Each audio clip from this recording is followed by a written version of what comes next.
বন্ধুরা, QR code scan করে payment করা, ইউপিআই করা, এগুলো এখন আমাদের জীবনের অভিন্ন অংশ।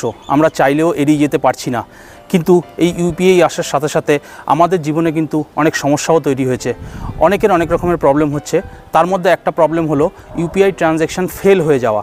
মানে আপনি কাউকে টাকা দিয়েছেন বা টাকা পাঠিয়েছেন, স্ক্যান করে পেমেন্ট করছেন, আপনার থেকে টাকা ডেবিট হয়ে গেছে, কিন্তু যার কাছে টাকা পৌঁছানোর কথা তার কাছে টাকা পৌঁছায়নি।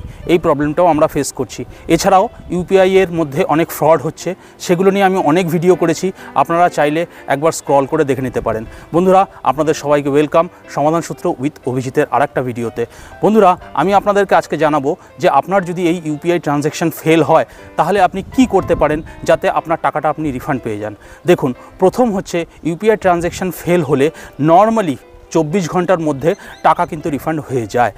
ইন কেস 24 ঘন্টার মধ্যে টাকা রিফান্ড না হয় তাহলে আপনি নেক্সট কী করতে পারেন, আপনি আপনার ব্যাংকের অ্যাপ যদি ব্যবহার করেন তাহলে তার যে কাস্টমার কেয়ার, মানে ব্যাংকের যে কাস্টমার কেয়ার, তাকে কমপ্লেন করতে পারেন। আর যে ট্রানজ্যাকশান ফেল হয়েছে সেই ট্রানজ্যাকশান আইডিটা, কোন সময়ে করেছেন, কত টাকা ট্রানজ্যাকশান করেছিলেন, সেই ডিটেলসটা কিন্তু অবশ্যই স্ক্রিনশট নিয়ে রাখবেন। তাহলে আপনার কমপ্লেন করতে সুবিধা হবে। তো আপনি কাস্টমার কেয়ারে কমপ্লেন করে আপনি সেটা করতে পারেন। যদি আপনি অন্য কোনো অ্যাপ ব্যবহার করেন, যেমন জিপে, ফোনপে বা আপনি পেটিএম ব্যবহার করেন, তাহলে তার কাস্টমার কেয়ারে আপনি 24 ঘন্টা ওয়েট করার পরে কলটা করবেন, তাহলে ভালো হয়, কমপ্লেনটা লজ হয়। এটা হচ্ছে 1 নম্বর। 2 নম্বর হচ্ছে আপনি এনপিসিআই এর যে ওয়েবসাইট আছে, এনপিসিআই মানে হচ্ছে national payments corporation of India, এখানে আপনি কাস্টমার কেয়ার নাম্বারটা আমি আপনাদেরকে দিয়ে দিচ্ছি, এখানে আপনি কমপ্লেন করতে পারেন। ডিজি সাথী বলে একটা অ্যাপ বেরিয়েছে, আপনি সেটা ইনস্টল করে নিতে পারেন। সেখানেও আপনি কিন্তু সমস্ত ডিটেলস পেয়ে যাবেন যে আপনার কি করা উচিত। তাহলে এইভাবে একটা আপনি কমপ্লেন করতে পারেন। এই কমপ্লেনের মধ্যে যদি 5 দিনের মধ্যে আপনার টাকা ফেরত না আসে তাহলে কিন্তু আপনি ফার্দার জিনিসটাকে এসকালেট করতে পারেন। তখন আপনি ব্যাংকিং যে অম্বুডসম্যান আছে সেই ব্যাংকিং অম্বুডসম্যানে কমপ্লেন করতে পারেন।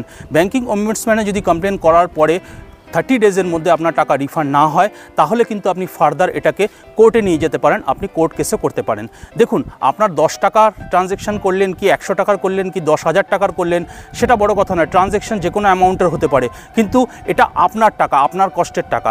সুতরাং যদি ইন্টারনেট কানেকশনের জন্য বা কোনো রকম ফল্টের জন্য যদি আপনার টাকা ডেবিট হয়ে গিয়ে থাকে এবং যেখানে পৌঁছানোর সেখানে না পৌঁছায়, তাহলে আপনি কিন্তু সেই টাকা ফেরত পাওয়ার অধিকারী, আপনাকে সেই টাকা ফেরত দিতেই হবে ইউপিআই সংস্থানকে বা এনপিসিআইকে। সুতরাং এইভাবে আপনি কমপ্লেন করতে পারেন। অবশ্যই মাথায় রাখবেন যে যখন কোনো ট্রানজ্যাকশান ফেল হয় তার স্ক্রিনশট যেন আপনার কাছে অবশ্যই থাকে। বন্ধুরা, এটা ইউপিআই নিয়ে করলাম। এর পরের ভিডিওটা আমি করব এটিএম ট্রানজ্যাকশান বা পিওএস ট্রানজ্যাকশান ফেল হলে আপনাদের কি করা উচিত, সেটা একটা আলাদা করে আমি আপনাদেরকে ভিডিও করে দেবো। ঠিক আছে বন্ধুরা, সবাই ভালো থাকবেন, সুস্থ থাকবেন। আশা করি ভিডিও কাজের হলো। অনেক কাজের ভিডিও আনছি, একটু আপনারা দেখবেন, ভালো লাগলে লাইক করবেন এবং আপনার বন্ধু বান্ধব হোয়াটসঅ্যাপ গ্রুপে শেয়ার করবেন। সবাই ভালো থাকবেন, সুস্থ থাকবেন। দেখা হবে পরের কাজের ভিডিওতে। জয় হিন্দ, জয় ভারত।